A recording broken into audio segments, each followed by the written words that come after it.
오늘 말씀 보도록 하겠습니다. 말씀 로마서 11장 1절에서 5절입니다. 신약성경 254페이지 로마서 11장 1절에서 5절 한 절씩 함께 읽고 마지막 절은 함께 읽겠습니다. 그러므로 내가 말하노니 하나님이 자기 백성을 버리셨느냐? 그럴 수 없느니라. 나도 이스라엘인이요 아브라함의 씨에서 난 자요 베냐민 지파라. 하나님이 그 미리 아신 자기 백성을 버리지 아니하셨나니 너희가 성경이 엘리야를 가리켜 말한 것을 알지 못하느냐? 그가 이스라엘을 하나님께 고발하되 주여 그들이 주의 선지자들을 죽였으며 주의 제단들을 헐어버렸고 나만 남았는데 내 목숨도 쳤나이다 하니 그에게 하신 대답이 무엇이냐? 내가 나를 위하여 바알에게 무릎을 꿇지 아니한 사람 7,000명을 남겨두었다 하셨으니 함께 읽습니다. 그런즉 이와 같이 지금도 은혜로 택하심을 따라 남은 자가 있느니라. 아멘. 본문을 가지고 결코 버려질 수 없는 인생, 이란 제목으로 함께 은혜를 나누겠습니다.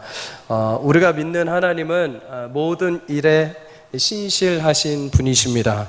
모든 것을 하실 수 있는 전능하신 분이며 영원하시며 사랑이 끝이 없으신 분인 줄 믿습니다. 하나님은 자신의 입으로 하신 모든 말씀을 하나님의 거룩한 능력으로 행하시고 창조하신 그 능력으로 지금도 우리 삶을 주관하고 약속하신 대로 이루어 가고 계십니다. 세상 어떤 것도 하나님이 약속하시고 행하신 일을 중간에 방해하거나 멈추거나 재단할 수 있는 존재는 아무도 없습니다. 그런데 이렇게 위대한 하나님의 능력, 하나님의 전능하심에도 불구하고 하나님이 못하시는 것이 있습니다. 아니, 정확하게 말하면 하나님이 안 하시는 것이 있습니다. 하나님의 선하심과 자비로우심과 은혜로우심, 그 큰 능력에 반해서 결코 하나님이 하실 수 없는 것이 있습니다. 크게 세 가지가 있습니다. 첫째는 하나님은 절대 우리에게 거짓말을 하실 수가 없는 분이십니다. 하나님은 어떤 누구에게도 거짓말을 하지 않으십니다. 거짓말쟁이요 거짓의 아비인 사단과 달리 하나님은 거짓이 없으신 분이요 한번 말씀하신 그대로 모든 것을 이루어내시는 줄 믿습니다. 그래서 민수기 23장 19절은 이렇게 말합니다. 우리 함께 읽습니다. 시작. 하나님은 사람이 아니시니 거짓말을 하지 않으시고 인생이 아니시니 후회가 없으시도다. 어찌 그 말씀하신 바를 행하지 않으시며 하신 말씀을 실행하지 않으시랴. 아멘. 사람은 거짓말을 하기도 하고 그 약속을 잊어버리기도 합니다. 하지만 하나님은 사람이 아니시고 전능하신 분이요 영광스럽게 그 말씀하신 대로 후회 없이 이루시는 분이기에 오늘도 우리가 주의 말씀을 따라 하루하루 담대하게 살아가는 믿음이 주어진 줄 믿습니다. 둘째로 하나님은 이미 용서하신 죄에 대해서 다시는 정죄하지 않으십니다. 기독교인은 죽을 수밖에 없는 아담의 죄를 모두 물려받은 존재들입니다. 우리의 죄는 씻는다고 해서 지워지는 것이 아니죠. 그러나 하나님이 예수 그리스도의 보혈의 은혜로 근본적인 이 원죄에 대해서 우리를 해방하시고 다시는 정죄하는 일이 없는 줄 믿습니다. 하나님의 정죄에서 우리를 자유케 하신 것, 그래서 로마서 8장 1절은 이렇게 말합니다. 1절과 2절 다 함께 읽습니다. 시작. 그러므로 이제 그리스도 예수 안에 있는 자에게는 결코 정죄함이 없나니 이는 그리스도 예수 안에 있는 생명의 성령의 법이 죄와 사망의 법에서 너를 해방하였음이라. 아멘. 끊임없이 죄에 대해서 죄책감이 발생하고 내 인생 가운데 낙심이 찾아올 때 지난주에 말씀드린 것처럼 이 말씀을 꼭 붙잡고 여러분 믿음으로 승리할 수 있기를 주의 이름으로 축복합니다. 물론 우리는 매일마다 내게 지어지는 죄에 대해서 회개해야 됩니다. 매일 한 주 동안에 있었던 죄가 생각나거나 하나님이 찔림을 주시면 당연히 회개해야 되죠. 그런데 그 회개는 예수님이 용서를 안 해주셨기에 내가 오늘 새롭게 회개하는 것이 아니라 이미 예수님께서 십자가 위에서 모든 것을 용서하신 것을 확신하고 믿고 그러므로 우리가 회개하는 것입니다. 그럴 때 하나님께서 주신 위로와 회복의 은혜를 경험하게 될 줄 믿습니다. 회개의 자리는 단순히 내가 죄를 고백하는 것이 아니라 늘 언제나 예수님의 십자가의 은혜가 함께합니다. 우리는 하나님 앞에 함께 갈 수 없는 존재들이죠. 단절되어 있는 자들입니다.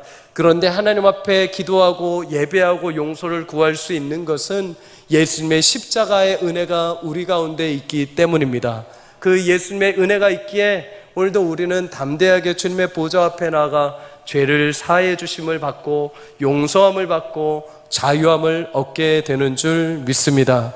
세 번째로, 하나님은 선택하신 신자를 절대 버리거나 떠나지 않으십니다. 하나님은 우리에게 구원을 베푸시고 은혜를 주실 때 우리의 외모나 우리의 실력이나 어떤 노력의 어떤 것도 보지 않으셨습니다. 일방적으로 예수님을 통해서 우리를 찾아오시고 구원해 주시고 하나님의 거룩한 자녀 삼아 주셨습니다. 예수님의 십자가는 그거에 대한 약속입니다. 예수님의 십자가는 우리를 자녀 삼아 주시고 버리지 않으시겠다는 하나님의 증표입니다. 그래서 시편 94편 14절은 이렇게 말합니다. 함께 읽습니다. 시작. 여호와께서는 자기 백성을 버리지 아니하시며 자기의 소유를 외면하지 아니하시리로다. 아멘. 내 것이 아니라면 우리는 무심코 지나칩니다. 때로는 흘려서 잊어버리기도 하죠. 내 것이 아니기에 잊어버려도 별 신경을 안 씁니다. 하지만 구원받은 신자는 모두 하나님의 것이요 하나님께 속한 자녀들인 줄 믿습니다. 하나님은 자신에게 속한 모든 것, 작은 것, 어느 것 하나라도 어느 누군가에게 빼앗겨 보신 적이 없습니다. 결코 자신의 것을 포기하시거나 버리신 적이 없습니다. 사랑하는 성도님들, 성령께서 오늘 각 심령 가운데 버리지 아니하시는 하나님, 언제나 동일하게 우리 가운데 함께 하시고 선한 길로 인도해 가시는 하나님을 믿고 확신하는 은혜 주시기를 주의 이름으로 간절히 축복합니다. 오늘 본문을 보면 택하신 신자를 버리지 않으시는 하나님의 말씀이 담겨 있습니다. 바울은 흔히 우리가 알기에 이방인의 선지자, 이방인에게 복음을 전한 사도로 알고 있습니다. 하지만 성경을 읽다 보면은 바울은 단순히 이방 사람들에게만 복음을 전한 것이 아니라 그의 동족 이스라엘 민족이 구원받기 위해서 늘 언제나 신경 쓰고 마음 다해 기도한 그의 모습을 보게 됩니다. 로마서 9장 3절 이렇게 말하죠. 나의 형제 곧 고륙의 친척을 위하여 내 자신이 저주를 받아 그리스도에게서 끊어질지라도 원하는 바로라. 자신의 동족 이스라엘 백성이 하나님 앞에 구원을 받을 수만 있다면 자신이 하나님 앞에 떨어져 나가도 상관없다는 것입니다. 내 생명을 바칠 수만 있다면, 그들이 구원을 얻는다고 한다면 내 생명을 버리는 것 나 상관없다라는 것이죠. 누가 과연 여러분 구원받을 백성을 위해서 내 생명을 내놓을 수 있을까요? 아마 이 땅에서 계산해 보자면 부모님들밖에 없을 겁니다. 자식을 위해서 대신 죽을 수 있는 건 부모밖에 없죠. 대신에 옆에 있는 사람이 구원받기 위해서 내 목숨을 내놓는다? 여기 있는 친척이 구원받기 위해서 내 목숨을 내놓는다? 결코 쉽지 않은 것이죠. 그런데 바울은 어떻게 이렇게 고백을 할 수 있었을까요? 사실 바울의 이 행실과 믿음은 자신의 것이 아닙니다. 배운 것이죠. 누구에게요? 예수님에게 배웠습니다. 예수님은 죄인을 위해서 이 땅에 오셔서 자신의 삶을 내어주셨습니다. 그리고 죽고 부활을 통해서 바울은 그 예수님의 모습을 담기를 원했습니다. 그 길을 따라가고 싶어 했죠.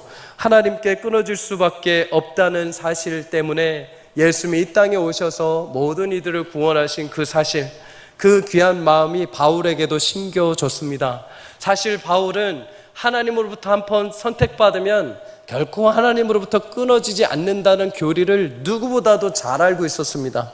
그럼에도 그가 이렇게 고백한 것은 내가 그 정도로 우리 민족 이스라엘 백성이 하나님 앞에 구원받기를 내가 간절히 소망하고 있다는 것이죠. 사실 이스라엘 백성들에게는 특권이 있었습니다.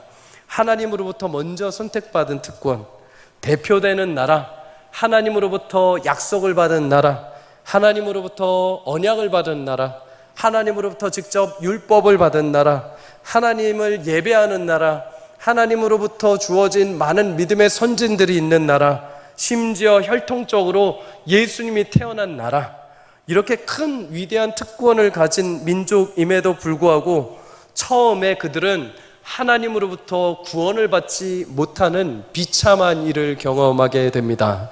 그렇다면 이방인들은 복음에 대해서 듣고 구원을 받았는데 정작 먼저 하나님이 불러주시고 복음이 먼저 들어가고 그럼에도 불구하고 택하셨던 이스라엘 유대인들, 이들은 왜 먼저 받았음에도 불구하고 구원을 받지 못하고 왜 복음에 이르지 못했을까요? 바울은 로마서 9장 32절에 이스라엘은 믿음을 의지하지 않고 행위를 의지했다라고 말을 합니다. 구원은 예수 그리스도를 주로 시인하고 마음으로 믿어 입으로 시인하여 구원에 이르는 줄 믿습니다. 그러나 이스라엘 민족은 예수님을 믿지 않고 자신들이 처음 가졌던 율법을 계속 붙들었습니다. 율법을 가지고 그리고 율법을 통해서만 우리는 하나님과의 관계를 하고 하나님 앞에 간다라고 계속 믿었던 것이죠.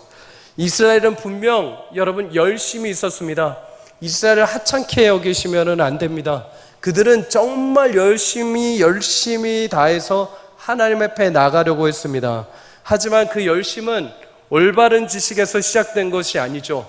하나님이 원하시는 방법이 아니라 자신들의 방법, 자신들의 힘으로, 자신들의 의로 하나님을 만나고자 한 것입니다. 이렇게 자기 열심에 빠져서 자기 방법으로 구원을 노력한 이스라엘, 하나님은 이들에게 어떻게 행하셨을까요?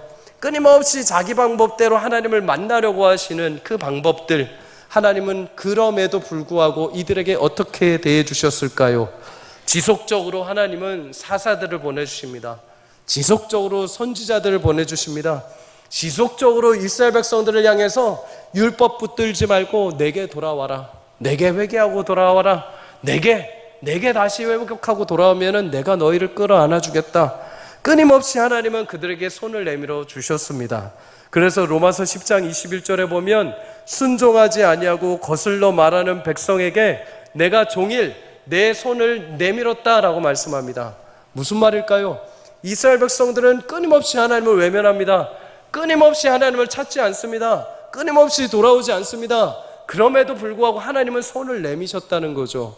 여러분, 자녀들 가운데 혹시 가출을 해본 경험이 있는 부모님들이 있을 것입니다. 처음에 아이가 연락도 없이 집을 나가면 처음에는 여러분 그냥 들어오겠지 하고 생각을 합니다. 그런데 1시간, 2시간이 늦으면 이제 속에서 점점 연락도 없고 화가 나기 시작하죠.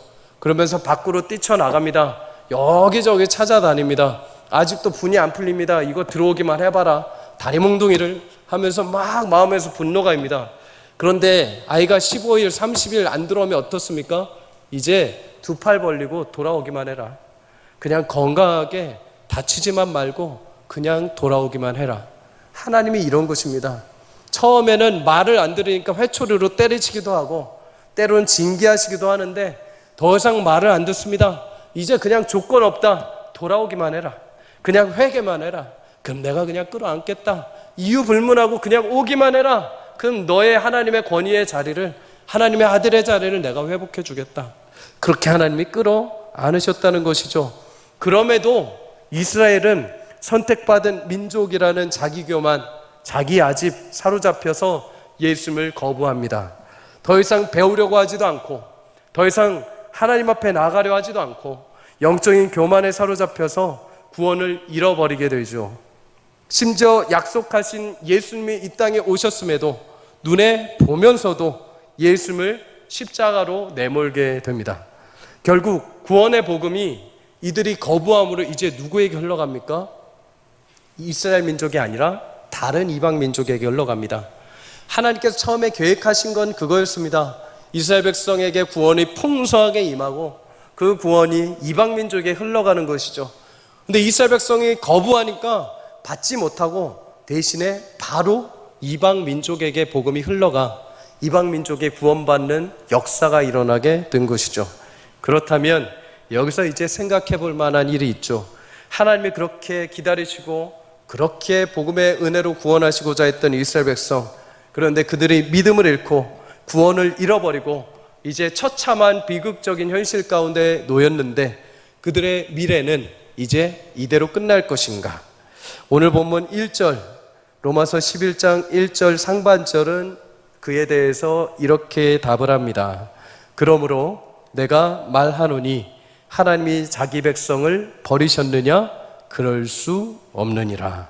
사도 바울은 아무리 이스라엘 백성들이 하나님을 거역하고 불순종하고 하나님의 뜻을 따르지 않는다 하더라도 하나님의 그 백성을 결코 버리실 수 없다라고 말합니다. 그러면서 왜 버리실 수 없는가? 왜 버리지 않으셨는가에 대해서 두 가지 증거를 제시합니다. 첫째, 사도 바울은 자기 자신을 증거로 제시합니다. 오늘 1절 하반절에 이렇게 말하죠. 나는 이스라엘인이요 아브라함의 씨에서 난 자요 베냐민 지파라. 바울은 이방인을 위한 복음 전파자였음에도 불구하고 그의 혈통을 따지고 보면 그도 이스라엘 백성이었습니다. 그도 철저히 아브라함의 혈통이고 베냐민 지파의 순수의 혈통이었습니다. 다만 율법에 심취해서 자기 의에 따라서 교회를 믿는 자들, 예수를 믿는 자들을 잡아 죽이기도 하고 교회를 핍박하기도 하고 교회를 무너뜨리기도 했죠. 그러다가 예수 믿는 자를 잡기 위해서 다메섹으로 향하는 그 길 가운데 하나님께서 빛 가운데 바울을 만나 주십니다. 예수님의 음성으로 만나 주시죠. 그리고 바울이 변화되게 됩니다. 하나님은 이제 그의 발걸음을 교회를 핍박하는 자가 아니라 교회를 세우고 이방의 도구로 그를 삼아 주셨습니다. 성도님들, 여러분의 가정에도 하나님이 포기하지 않으셨다는 소망이 있는 줄 믿습니다. 그렇다면 무엇으로 나의 가정과 나의 자녀와 나의 직장과 나의 남편과 나의 아내에게 여전히 소망이 있습니다 라고 확신할 수 있겠습니까? 증거를 한번 대보십시오. 없죠? 제가 알려드리겠습니다. 자, 손을 이렇게 들어보십시오. 손을 드셨습니까? 자, 저를 따라하십시오. 그 증거가 접니다. 맞습니다. 맞습니다. 여러분, 가정에 여러분을 믿는 주의 백성으로 남겨두셨다는 것은 하나님께서 그 가정에 아직 소망을 두고 계신다는 것입니다. 하나님께서 믿는 사람을 그 가정 안에 두셨다는 것은 하나님께서 그 가정을 책임져 주신다는 것입니다. 하나님께서 아직 자녀 가운데 믿음이 있는 자녀가 있다는 것은 하나님께서 그 자녀를 통해서 놀라운 은혜를 베풀어 주신다는 것입니다. 그러면 여러분, 우리 교회에도 하나님이 포기하시지 않은 소망이 있는 줄 믿습니다. 그 증거를 대보십시오. 네, 역시 우리 성도님들은 머리가 좋으세요. 벌써 손을 이렇게 드신 분이 계세요. 손을 드십시오. 저를 따라합니다. 저 때문입니다. 시작. 저 때문입니다.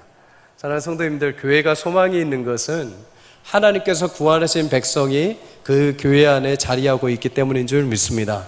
하나님께서 남겨주신 귀한 믿음의 백성들이 교회에 있다는 것은 하나님께서 그 교회를 포기하지 않으시고 하나님께서 소망의 길로 인도하신다는 약속이 됩니다. 사랑하는 성도님들, 바울은 당당하게 말합니다. 수천 년간 살아온 이스라엘 백성들, 하나님을 거역하고 하나님을 따르지 않고 선민으로 합당한 역할도 감당하지 못한 이스라엘이지만 그럼에도 이스라엘은 하나님이 결코 버리지 않으셨다. 왜? 나를 보면 알 수 있다. 나는 이스라엘 백성이고 순수의 혈통이다. 만약에 하나님이 이스라엘을 버리셨다면 이스라엘의 괴수 중에 괴수였던 나부터 버림받아야 된다. 그런데 이스라엘 중에 가장 완악했던 내가 구원받고 하나님의 백성이 됐다는 것은 하나님이 여전히 이스라엘에게 소망을 두고 계신다는 것이다. 그러니 여전히 하나님께서 이스라엘 백성들을 사랑하시고 포기하지 않으실 것이다. 사랑하는 성도님들, 세상은 하나님이 포기하지 않으셨다는 증거를 어떤 현상과 결과로 자꾸 우리 가운데 요청해 옵니다. 그러다 보니까 우리도 덩달아서 내 인생이 믿지 않는 사람들보다 좀 잘 될 때 으스댑니다. 내 자녀가 좀 뭔가 좋은 대학 가고 좀가 좋은 취직계 직장에 들어가면은 그때 조금 이렇게 으스댑니다. 그때 목을 좀 힘을 줍니다. 그때 하나님이 은혜 주셨어 하면서 조금 으스대면서 자랑합니다. 여러분, 그런 일이 없으면 으스대지 않으실 것입니까? 여러분들에게 그런 기적과 놀라운 역사, 사람들이 보기에 우아할 정도의 일들이 없으면 여러분들 고개를 떨구시고 죄인처럼 살아가실 것입니까? 여러분에게 하나님께서 주신 은혜가 눈에 보이는 결과로 나타나지 않으면 여러분들 매일같이 포기되고 깨진 것처럼 살아가시겠습니까? 아니요. 그럴 때도 여러분 고개를 드시고 당당하게 살아가십시오. 내게는 아무것도 없고 내 가정은 이렇게 힘들어도 나는 육신의 질병에 있을지라도 그럼에도 내가 증인이다. 내가 하나님의 백성으로서의 증인이다. 내가 아무것도 없을지라도 내 안에 예수님이 계시기 때문에 오늘도 하나님께서 나를 소망 가운데 두고 계시기 때문에 내가 하나님 믿는 증인으로 하나님의 살아계심을 나타내는 증인이다. 나를 보며 알 수 있지 않겠느냐. 내게 좋아하는 것 하나 없고 내게 남부러울 것 하나 없을지라도 나는 기쁨과 소망으로 살아간다. 왜? 하나님이 나와 함께 하시기 때문이다. 내 자녀들이 여전히 힘들고 내 자녀들이 예상 밖의 길을 간다 할지라도 그럼에도 내가 증인이다. 왜? 눈물로 나는 아직 기도한다. 하나님이 내 자녀들 포기하지 않으실 것을 알기에. 내 직장에 재정적인 어려움과 환경과 상황이 있을지라도 나는 그래도 기도한다. 왜? 하나님이 나를 믿음의 구원의 반석에 서게 하셨고 여전히 기도할 수 있는 힘을 주셨기 때문이에요. 내가 증인이다. 내가. 사랑하는 성도님들, 여러분의 삶의 현장에 가서 무엇인가 막 해서 하나님이 하셨어요, 막 해서 하나님이 주셨어요 라고 자랑하는 것도 좋지만 아무것도 없을지라도 나를 봐라. 그런 나도 살아가고 있다. 그런 나도 내 힘이 아니라 하나님의 은혜로 살고 있다. 내가 증인이다. 나를 보면 하나님이 살아계심을 알지 않겠느냐 라는 귀한 믿음의 증인의 은혜가 있기를 주의 이름으로 축복합니다. 하나님은 여러분을 저를 숫자로 부르지 않으셨습니다. 어디 이단처럼 숫자가 차야 구원하는 그런 거 아닙니다. 하나님은 우리를 하나님의 자녀요 하나님의 증인으로 한 사람 한 사람 불러주신 줄 믿습니다. 여러분과 제가 어느 곳에 가든 그 향기와 그 증인의 삶을 드러내게 하실 것입니다. 여러분 믿음으로 당당하십시오. 담대하십시오. 내 손에 아무것도 없지만 내 안에 숨겨져 있는 진정한 보물이신 예수님을 붙들고 여러분 하루하루를 소망 가운데 살아 여러분을 통해서 수많은 사람들이 저 사람, 저 집사님, 저 권사님, 저 장로님을 보니 정말 하나님이 살아계시는구나 라는 은혜의 통로가 되기를 주의 이름으로 간절히 축복합니다. 하나님이 이스라엘 백성을 버리지 않으셨다는 두 번째 증거로 바울은 2절에서 4절까지 구약의 선지자 엘리야를 이야기를 합니다. 로마서 11장 2절 우리 다 함께 읽어보겠습니다. 시작. 하나님이 그 미리 아신 자기 백성을 버리지 아니하셨나니 너희가 성경이 엘리야를 가리켜 말한 것을 알지 못하느냐. 그가 이스라엘을 하나님께 고발하되. 아멘. 구약의 선지자 엘리야가 활동하던 시대는 최고의 암흑기였습니다. 아무것도 보이지 않는. 당시 이스라엘 왕은 아합이었습니다. 아합에 대해서 성경은 이전의 모든 왕보다도 하나님 보시기에 가장 악한 왕, 눈만 뜨면 악한 일만 했던 왕으로 표현을 합니다. 근데 여기에 더해서 그 왕에게 결혼을 하러 온 여인이 있는데 시돈, 이방 지방이라는 시돈 지방에서 바알을 섬기던 나라에서 정략적으로 결혼을 하기 위해 온 이세벨이라는 여인입니다. 이세벨 여인은 굉장히 악독하고 표독스러운 여인입니다. 그녀는 자신이 살던 나라의 바알 우상을 이스라엘에 가지고 옵니다. 아세라 우상도 가지고 옵니다. 그래서 하나님을 향해서 제사하던 모든 신전을 다 엎어버리게 합니다. 그리고 바알 신전을 세우고 아세라 신전을, 우상 신전을 세워서 예배하게 합니다. 이뿐만 아니라 이세벨은 주의 선지자들을 잡아서 모두 죽이는 악행까지 합니다. 그러면 아합 왕은 뭐 했냐? 이세벨이 시키는 대로 했습니다. 이세벨이 그냥 명하는 대로 힘없이 그냥 끌려다니면서 악한 일들을 다 했습니다. 이런 어두운 현실을 반증이라도 하듯이 하나님은 그 기간 3년 반 동안 이스라엘에 가뭄을 주십니다. 그리고 3년 반이 지난 때쯤에 이제 엘리야라는 선지자가 갈멜산이라는 곳에서 바알 선지자 450명, 그리고 아세라 선지자 400명과 함께 대결을 하게 됩니다. 이 대결은 칼과 창의 대결이 아닙니다.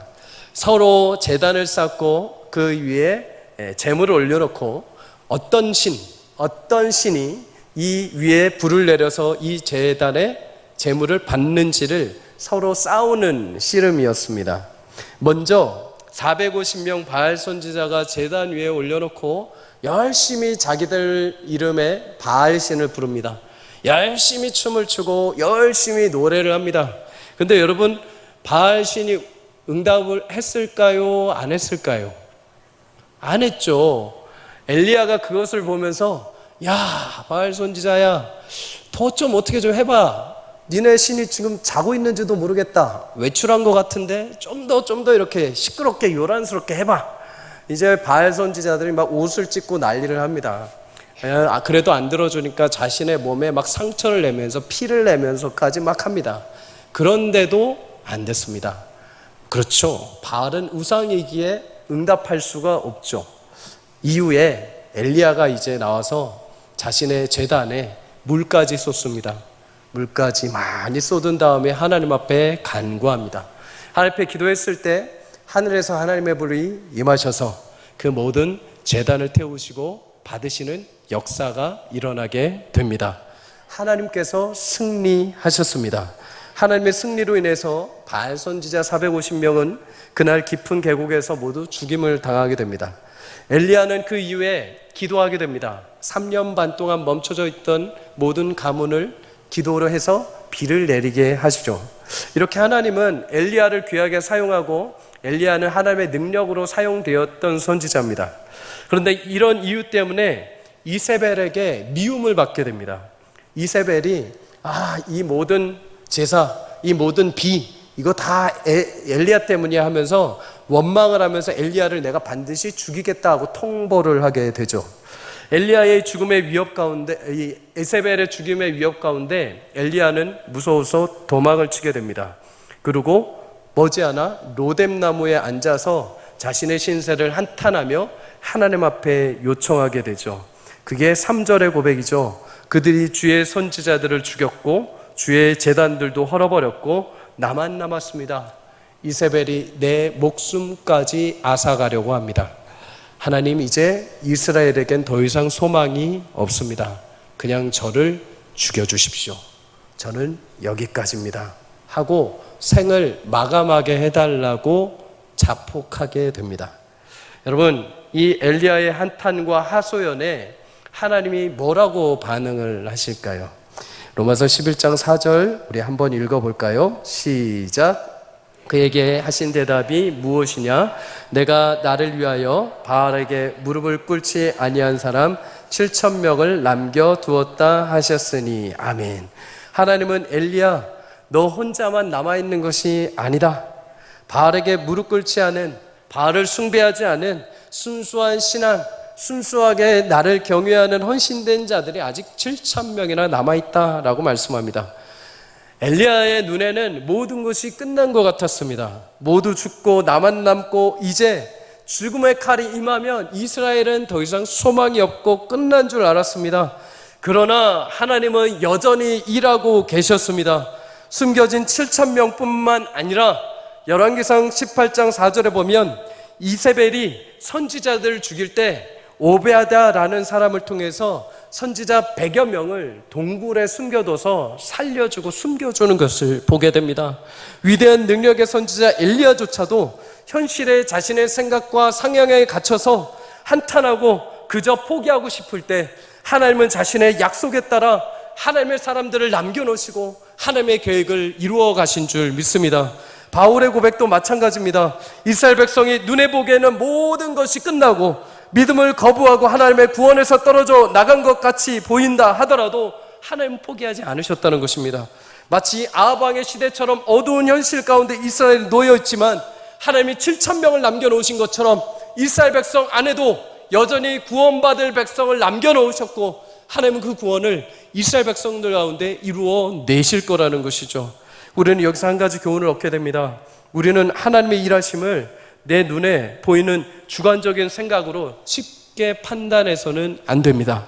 흔히 우리는 막다른 골목에 이르면 이제 됐다, 못한다, 이제 불가능하다라고 스스로 여러분 그냥 소망을 잃어버리고 스스로 그냥 생각한 대로 그냥 모든 것을 접어버리고 판단해버립니다. 신앙의 길을 걷다가 금세 포기해버리는 이유가 이곳에 있죠. 꼭 나만 혼자 그렇게 사는 것 같고, 꼭 나만 혼자 유별나게 기도하는 것 같고, 나만 혼자 꼭 주일날 예배하는 것 같고, 나만 혼자 고난받는 것 같고, 나만 혼자 꼭 하나님이 이렇게 광야로 밀어넣으시는 것 같고, 나만 혼자 특훈을 하게 하시는 것 같고, 꼭 나만 혼자 왜 자꾸만 이렇게 힘겹게 하시는지 모르겠다는 겁니다. 그래서 우리 항상 부르죠. 왜 나만 겪는 고난이냐고. 항상 이런 찬양이 우리 가운데 스물스물 올라올 때가 있습니다. 그러나 성도님들 그러지 않습니다. 하나님은 나뿐만 아니라 온 세계 전국 곳곳에 하나님의 사람들을 남겨두시고 여전히 그 삶과 그 믿음과 그 자람을 통해서 하나님의 역사와 은혜와 계획들을 이루어가고 계시는 줄 믿습니다. 개인적으로 총신대 신대원 때 함께 공부했던 동기 목사님들 카톡방에 있습니다. 유독 저희 반 동기 목사님들은 이렇게 선교사님들로 많이 가셨습니다. 그때 우리 반이 조금 독특했습니다. 막 주를 위해 죽자, 막 목에 칼이 들어와도 막 이런 것들 하면서 진짜 비장하게 일사각오로 막 뜨거운 열정으로 막 공부했던 반입니다. 그러다 보니까 지금 중국, 캄보디아, 이집트, 필리핀, 그리고 말할 수 없는 중동 지역에 가서 열심히들 사역들 하고 계십니다. 물론 카톡방이 막 활발하지는 않습니다. 가끔 기도 제목, 또 특별한 소식들, 정보들이 있을 때마다 이야기들이 올라옵니다. 그런데 몇 주 전에 한 선교사님이 북한 사역을 하시는 선교사님에게 들은 이야기를 카톡방에 올려주셨습니다. 내용은 이렇습니다. 북한에는 여전히 감시를 피해서 함경도 일대에 지하 가정교회가 수천 개가 있다고 합니다. 가정교회에 모여서 예배하는 북한 성도들 지금도 목숨을 걸고 눈물을 흘리며 예배하고 있다고 합니다. 그런데 그 선교사님 말씀이 북한 성도들이 한국 사정을 그렇게 잘한다고 합니다. 한국이 지금 어떤 상황이고 무엇이 유행이고 교회가 얼마나 되고 교회의 상황이 어떤지를 되게 세세하게 잘 알고 있다고 합니다. 그런데 이렇게 북한에 있는 성도들이 예배하고 기도하면서 빼먹지 않는 기도 제목이 하나 있다고 합니다. 뭘까요? 한국 교회를 위해서 중보 기도하고 있다고 합니다. 한국 교회가 복음을 저버리지 않고 끝까지 복음으로 승리하기를, 한국 교회가 북한뿐만 아니라 여러 나라에 선교하는 교회와 나라가 되기를 위해서 기도하고 있다는 겁니다. 저는 이 문자 내용을 받고 충격을 받았습니다. 머리에 망치로 하는데 뭔가 땡 하고 맞은 것 같은, 오히려 한국 교회가 기도하면 기도했지 북한 교회가 어떻게 중보 기도를 할까? 저는 이 생각을 꿈에도 생각하지 못했습니다. 그냥 현실과 상황에 치우쳐서 그냥 자신들의 목숨, 자신들의 예배, 자신들의 모임을 위해서 눈물 뿌리며 기도하겠지 정도로만 생각했지, 단 한 번도 그 곰핍한 삶에 있는 자들이 평화롭고 평화롭게 예배하고 다 이룬 것처럼 예배하는 한국 교회를 위해서 기도한다는 생각은 추워도 못했습니다. 그런데 여러분, 그런 교회가 한국 교회 회복을 위해서 기도하고 있다는 것입니다. 사랑하는 성도님들, 하나님은 지금도 우리 교회뿐만 아니라 우리 교회 신자뿐만 아니라 한국과 세계 열방 가운데 하나님의 사람을 남겨주시고 지금도 구원의 역사를 이루어 가시는 줄 믿습니다. 이것은 우리 개인뿐만 아니라 우리 모두에게도 마찬가지입니다. 때로는 어려운 현실 가운데 방법이 없어 보이고 길이 보이지 않을 때가 있을지 모릅니다. 그리고 나만 혼자 힘들게 걷는 것 같고 외로움과 고독 가운데 있을지 모릅니다. 하지만 하나님께서 남겨준 7,000명의 사람들처럼 북한 땅에서 여전히 중보기도하며 주의 은혜를 사모하는 자들처럼 하나님은 우리 인생 가운데 하나님의 거룩한 백성들을 남겨두시고 우리 인생의 소망의 거룩한 꿈을 꾸게 하시며 여전히 우리 인생에 남겨주신 주님의 놀라우신 일들을 이루어 가실 줄 믿습니다. 로마서 11장 33절은 그래서 이렇게 고백합니다. 다 함께 읽겠습니다. 시작. 깊도다 하나님의 지혜와 지식의 풍성함이여 그의 판단은 헤아리지 못할 것이며 그의 길은 찾지 못할 것이로다. 아멘. 우리는 하나님의 지혜와 깊이를 감히 판단할 수 없습니다. 눈에 보이는 대로 하나님을 갑자기 우리 평가할 수도 없습니다. 무엇이 어떻게 일어날지, 하나님이 무엇을 남겨두셨는지, 어떤 일을 앞으로 행하실지 하나도 볼 수 없습니다. 하지만 한 가지는 확신할 수 있습니다. 하나님은 우리와 맺으신 약속을 결코 잊지 않으십니다. 신실하게 그 일을 성취하십니다. 우리는 때로 배신하고 우리는 때로 넘어집니다. 그게 우리의 본능일지 모릅니다. 부족해서 아무것도 보이지 않아서 마치 모든 것이 물거품이 된 것처럼 그냥 낙심하고 좌절하고 하나님의 길을 떠나버리는 것이 우리의 기본 본성일지 모릅니다. 그러나 하나님의 본성, 하나님은 기본적으로 끝까지 우리에게 약속하신 것을 우리의 상태, 우리의 현실과 상관없이 주의 계획을 따라 이루어 가시는 분입니다. 헨리 나우엔이 쓴 글 중에 노인과 전갈이라는 글이 있습니다. 매일 아침마다 인도 겐지스강 강둑의 나무 아래서 명상을 하는 한 노인이 있습니다.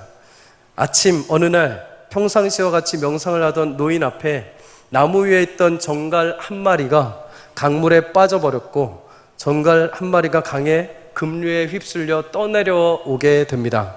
강을 따라 흘러 떠내려오는 전갈, 안간힘을 쓰지만은 물에서 나오기는 역부족이었습니다. 마침내 전갈은 노인이 있는 곳 그 앞까지 떠내려오게 됩니다. 노인은 물에 떠내려가는 전갈을 구하려고 강을 따라서 팔을, 손을 내딛습니다. 하지만 전갈은 떠내려오는 와중에도 몸을 움직여서 잽싸게 자신의 꼬리침으로 노인의 손을 찌르고 맙니다. 노인은 본능적으로 손을 움츠려 거둡니다. 하지만 다시 전갈을 구하려고 손을 뻗습니다. 그러나 역시 아까처럼 똑같은 전갈은 독이 있는 꼬리를 향해서 꼬리로 침으로 노인을 다시 쏘게 됩니다. 순간 전갈에게 찔린 노인의 얼굴은 고통으로 일그러지게 됩니다. 손이 붓고 피가 나기 시작을 합니다. 지나가던 사람이 이 모습을 보고 노인을 향해서 소리를 칩니다. 어이, 어리석은 노인 양반, 그 지금 뭐 하는 겁니까? 무엇 때문에 은혜도 모르는 저 흉측한 저 생물을 구하려고 자신의 하나뿐인 그 목숨이 위태롭게 그렇게 합니까? 배은망덕한 저런 것 구하려고 자신의 목숨 버리지 말고 그냥 버리십시오. 그 노인은 그 사람의 눈을 가만히 쳐다보면서 이렇게 말을 합니다. 침을 쏘는 것이 전갈의 본능이라면 그 전갈을 구해주는 것이 나의 본능입니다. 여러분, 우리는 떠내려가는 인생 속에 우리의 기본적인 본능은 하나님의 말씀을 안 듣고 하나님을 떠나가는 겁니다. 하나님을 비판하고 하나님을 정죄시키고 하나님을 배반하고 내 의와 나의 아집과 나의 욕심과 나의 혈기로 끊임없이 떠내려가면서도 내 안에 있는 도구로 살아가려고 하죠. 그게 우리의 본성일지 모릅니다. 그러나 하나님은 그런 우리조차도 포기하지 않고 끝까지 택하신 그대로 그의 손을 내밀어 주시는 줄 믿습니다. 목적하신 그대로, 심지어 우리를 통해서 상처를 받으셔도, 심지어 우리가 끊임없이 침을 날리고 격소를 날려도 하나님은 그럼에도 그의 기본적인 본성, 그의 성품을 따라 우리에게 약속하신 대로, 선택하신 대로 손을 내미셔서 우리에게 주의 구원의 은혜를 베풀어 주십니다. 로마서 11장 5절은 그래서 이렇게 말합니다. 함께 읽을까요?